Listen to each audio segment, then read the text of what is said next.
2, 1.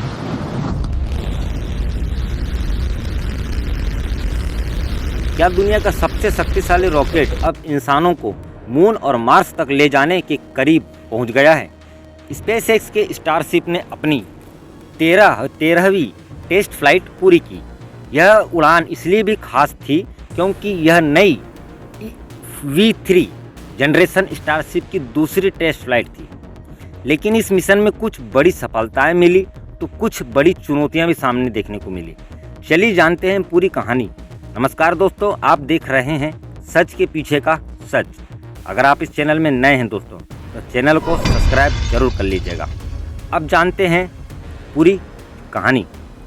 24 जुलाई 2026 को स्पेसएक्स ने टेक्सास के स्टारबस से स्टारशिप लॉन्च किया।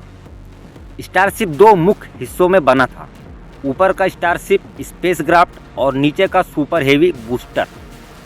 लॉन्च के बाद दोनों अलग हो गए। स्टारशिप ने अपनी यात्रा जारी रखी जबकि सुपर हेवी वापस लौटने लगा। इस मिशन में सुपर हेवी ने बूस्टर बैक बर्न का महत्वपूर्ण हिस्सा सफलतापूर्वक पूरा कर लिया, लेकिन जब बूस्टर की अंतिम लैंडिंग बर्न की बारी आई तो कुछ इंजन दोबारा स्टार्ट ही नहीं हो पाए। इस वजह से सुपर हेवी की कंट्रोल्ड लैंडिंग सफल नहीं हो सकी और बूस्टर समुद्र में जा गिरा। लेकिन स्टारशिप के ऊपर स्टेज ने मिशन का एक महत्वपूर्ण हिस्सा सफलतापूर्वक पूरा कर लिया था। स्पेसक्राफ्ट ने पृथ्वी के एटमॉस्फेयर में दोबारा प्रवेश किया और फिर इंडियन ओशन में कंट्रोल्ड स्पेल डाउन कर दिया।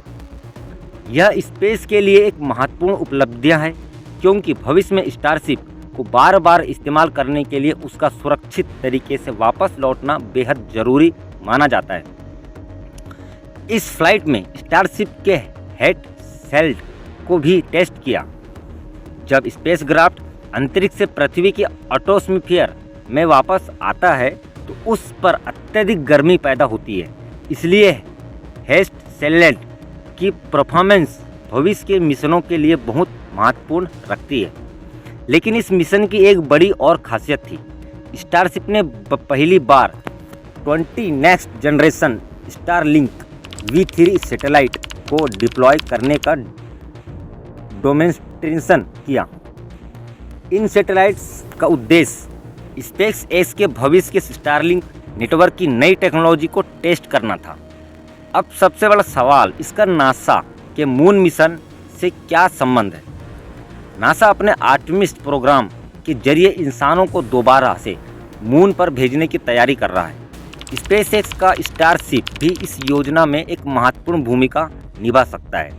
लेकिन मून तक पहुंचने के लिए स्टारशिप को अभी कई महत्वपूर्ण टेक्नोलॉजीज विकसित करनी होगी, जैसे अंतरिक्ष में फ्यूल ट्रांसफ़र करना, मल्टीप्ले लॉन्चर और लॉन्चर लैंडिंग।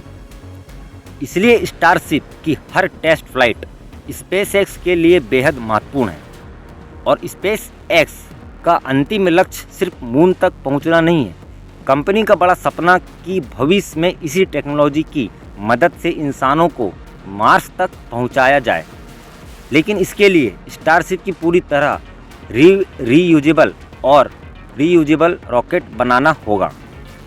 तो क्या स्टारशिप फ्लाइट 30 पूरी तरह सफल रही? जवाब है पूरी तरह नहीं।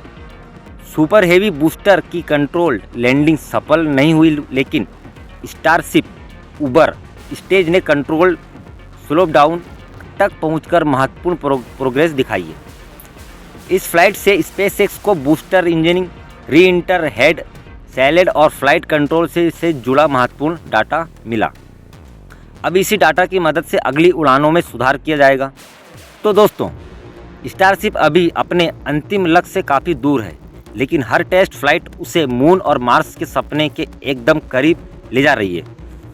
अगर स्पेसएक्स स्टारशिप को पूरी तरह रीयूजेबल बनाने में सफलता मिल जाती है तो भविष्य में स्पेस ट्रैवल की तस्वीर पूरी तरह बदल सकती है। आपको क्या लगता है, स्टारशिप इंसानों को मून और मार्स तक पहुंचाने में सफल हो सकता है? अपनी राय कमेंट में ज़रूर बताइए और ऐसे ही साइंस, स्पेस और टेक्नोलॉजी की खबरों के लिए जुड़े रहिए सच के पीछे का सच के साथ। धन्यवाद दोस्तों, जय हिंद।